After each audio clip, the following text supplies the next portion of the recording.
வணக்க மக்களே, சற்று முழுமையான செய்தி ஒன்று வெளியாகலாம். தொட்டிருக்கவே கூடாது செங்கோட்டையனை. எடப்பாடி பழனிசாமிக்கு வரப்போகும் சிக்கலா? பிஜேபிக்கு ஒரே மகிழ்ச்சி. வாங்க விடிவை முன்பாக கண்டலாம்.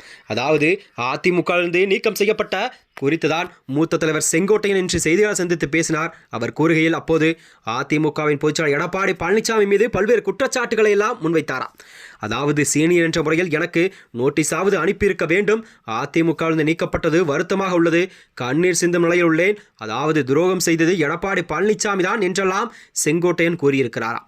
செங்கோட்டையன் பேட்டி குறித்து பத்திரிகையாளர் ஷியாம் அவர்கள் தன்னுடைய கருத்தை கூறியுள்ளார்.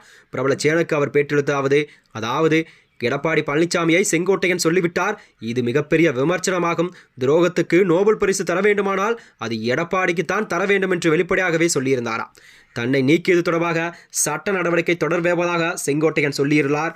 காரணம் என்னவென்றால், விதிப்படை அவரை கட்சியிலிருந்து நீக்கவில்லை, முறைப்படிதான் நோட்டீஸ் தந்திருக்க வேண்டும். பதவியிலிருந்து நீக்க வேண்டுமானால் அவரை கண்டிப்பாக பொதுக்குழுதான் தீர்மானிக்க வேண்டும் என்று செங்கோட்டையன் அவர்கள் பல கண்டனங்களை எல்லாம் முன்வைத்தாராம். அதாவது அதிமுக இன்று அகில இந்திய அண்ணா திமுக என்ற பெயரில் உள்ளது. இப்படி பெயர் மாற்றம் செய்யப்பட காரணமே எம்ஜிஆர் தான். கடந்த 1975 கோவையில் பொதுக்குழுவில் தான் இப்படி பெயர் மாற்றம் செய்யப்பட்டதாம். இதற்கு காரணமாக இருந்தவர் அதிமுகவில் இந்தியா முழுக்க கிளைகள் உள்ளன. அதாவது அதிமுக தொண்டர்கள் என்பது நாடு முழுவதுமே உள்ளார்கள். கேரளா உள்ளிட்ட மாநிலங்களும் அதிமுக போட்டி போடுகிறது என்பதால் அகில இந்திய என்ற அகில வார்த்தையை எம்ஜிஆர் அவர்கள் சேர்த்துதான் கோவை பொதுக்குளத்தில் அகில இந்திய அண்ணா திராவிட முன்னேற்ற கழகம் என்று அவர் பெயர் வைத்தாராம். அந்த பொதுக்குழு கூட்டத்தில் ஏற்பாடு செய்ததே இந்த செங்கோட்டையன் தான். அந்த நிகழ்ச்சி குழுவில் பொறுப்பாளராகவும் இருந்தவர். அப்பேற்பட்டவரையே பதவி நீக்கம் செய்தது சரியல்லை. கட்சி ஒன்றுபட வேண்டும் என்று சொன்னதற்காக இவரை இன்று கட்சியிலிருந்தே அடிப்படை உறுப்பினர் நீக்கம் செய்யப்பட்டது மக்களிடையே ஒரு அதிர்ச்சியும் ஏற்படுத்தியுள்ளதா. அதாவது ஏற்கனவே அதிமுக தான் குறி என்று பல்வேறு வழக்குகள் உள்ளன. அதிமுக மீது வழக்கு தொடுத்த வழக்காடிகள் மேலும் ஒருவராக தற்போதுதான் செங்கோட்டையன் இணைவார். தன்னை வீழ்த்தியது தொடர்பாக நீதிமன்றத்தில் அவர் கண்டிப்பாக இடைக்கால தடை நீக்கம் செய்யலாம் என்று கேட்கலாம் என்று கூறப்படுகிறதா.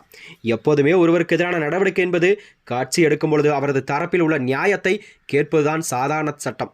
அதுதான் இயற்கையாக்கு நியமனம் கூட என்று கூறியிருந்தார். ஆனால் அப்படி எதுவும் செய்யாமலே செங்கோட்டையனை எடப்பாடி நீக்கி செய்திருக்கிறார். எனவேதான் எடப்பாடி பழனிசாமி பிறப்பித்துள்ள இந்த உத்தரவு இடைக்கால தடையை நீதிமன்றம் கண்டிப்பாக வழங்க வாய்ப்புள்ளதாக அரசியல் வட்டாரத்தில் பேசப்படுகிறதா.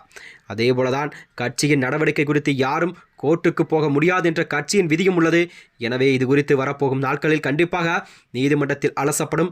ஆனால் எப்படி பார்த்தாலும் தற்பொழுது அதிமுகவில் நடந்து வருவது பாஜகவுக்கு பொருந்த லாபத்தை தரும். கட்சி மேலும் பிளவுபடுத்தும் போது சீட் பேரத்தை பாஜக உயர்த்தி கேட்கக்கூடும். அப்படி சீட் பேரத்தை போது பாஜக உயர்த்திவிட்டால் அது எடப்பாடி பழனிசாமிக்கு தான் நெருக்கடியாக மாறும் நிலையில் கண்டிப்பாக அரசியல் களம் சூடுபிடிக்க தொடங்கிவிடும். செங்கோட்டையன் விஷயத்தில் எடப்பாடி பழனிசாமி கையில் எடுத்திருக்கவே தேவலி என்று அவர் கூறியது அரசியல் மேலும் பரபரப்பை எல்லாம் கிளப்பி வருகிறதா. மேலும் இது போன்ற வீடியோக்களை தெரிந்து கொள்ள நமது சேனலை மறக்காமல் சப்ஸ்கிரைப் செய்து கொள்ளும். நன்றி, வணக்கம்.